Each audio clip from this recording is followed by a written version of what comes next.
they find it difficult to make new friends. And the average American hasn't made new friend in 5 years. And there's a couple reasons for that. Shyness, commitment to family, you know, so you're obviously busy doing other things, not really having any hobbies where you would run into new people, or if you moved to a new city. That's tough. Valid. That's all valid excuses, points. I guess you could give. But still true. Yeah, I think when you move like into a different stage in your life, even, you know, post college, and now you're career driven and you're working and maybe you have a different schedule than a lot of people, I think, yeah, maybe there are some folks that you lose touch with, but a true friend, you can go months without seeing them, and I have friends that are this case that we text each other every so often. I'm so sorry, you know, I haven't seen you, thinking of you, whatever it is, but they get it, I get it. Hey, you've got your schedule, I've got mine. They're just not syncing up right now.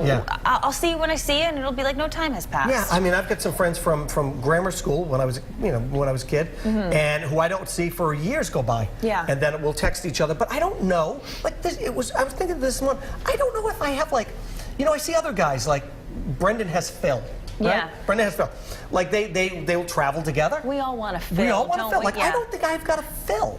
Like you don't have a Phil? I don't think I have like that. No. Like one that go to. Right. Like I see guys who will like a bunch of guys who will like travel together. Okay. You know, like they'll all go for like a Vegas. Yes, Vegas a men's trip every year. First of all, I have zero interest in going to Vegas and sitting in the cabana. You know, you'd be entertained with the cigar. Yeah. But you know, there are guys who do that. I don't think I got that. Yeah, but you have your Friday night crew where you go out to dinner. Yeah, I do that. When was the last time you made a new friend? Like, what was the last new friend that came into your life? No, this is a serious question. Was it 10 years ago? Was it 20 years ago? Was it? That's probably. I don't know what it is. Like, I think as you get older, right? Your kids' friends' parents become your friends. We said that before a million times before. But I don't know the last time like I made a personal like a personal friend that wasn't attached some way to somebody else. And that was like a real, true friendship. Like somebody who Mine was probably Brendan. Yeah. Oh yeah. Yeah. Yeah. Like somebody when he came here. Well, you're somebody who. Brendan, I think you're a friend. Yeah, you're my friend. I hope you think I'm your friend. I've known him longer than 10 years. But yeah, no, a friend that you would actually and you'd see outside of the world and whatever. You were probably the one before him. Yeah, probably.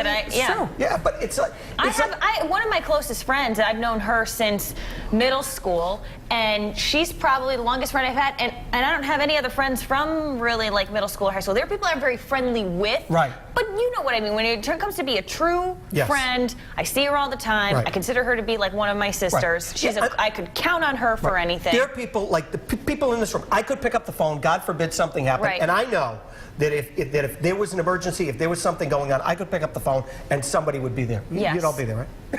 I'll be there. Don't you know? I'm getting thumbs up. I think we're okay. Yeah, we're all there for you. Yeah, thank you. We're all in this together. Just like my. All right, now to my last friend that I've made. Brendan? Hello, friends. Yeah, I gotta say, as you meander through life, responsibilities increase. There's more to do. There's just not as much wiggle room. And Michaela, you said your schedule may not be aligning with that of some of your dearest friends that you go way back with. So there's no time. There's no time at all. To me, it's incredible. It's amazing, really, the things that you wanted when you were a kid. When you were a little kid, all I want is more friends. Now that I'm an adult, sort of, it's I don't want any new friends. I don't have time. Now you want more downtime. Right. And when I was a kid, all I wanted to do was answer the phone. Now I want no part of answering the phone. Remember, as a kid, hey, I'll get the mail. I can't wait to see. Now I want no part of emails. I don't want any. It's really funny to me. I want no part of any of it. But I do consider both of you great friends. And Michaela, when I started working here, we did become very close, which is great. But it's one of those things where, you know, life takes us all on our own journeys. Right? There you go. We're so prophetic here on the show, aren't we? Or pathetic for me.